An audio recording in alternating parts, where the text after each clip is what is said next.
Kung walang pwersa ang makina, huwag papalitan agad ng clutch lining.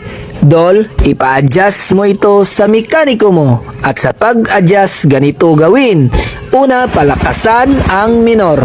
Pagkatapos, itong air mixture or ang hangin ay higpitan.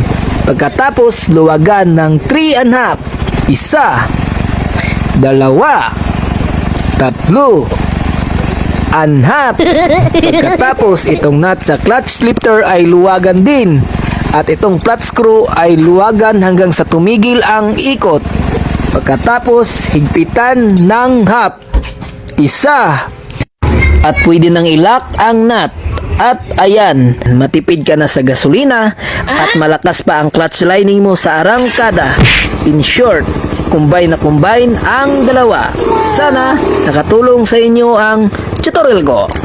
Mabilis sa pagtanggal ng lumang swing arm bushing, gamitan lang ng torch para tosta agad ang lumang bushing. At kapag sinilsil mo ay hulog agad at sa pagkabit sa bagong bushing, pahiran lang ng kunting langis ang bushing.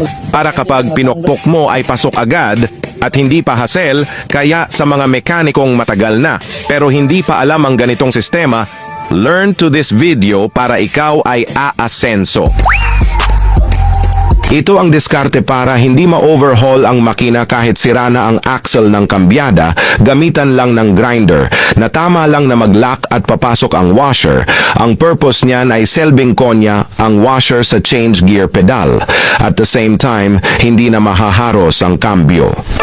Tudong, hindi ginawa tangtang.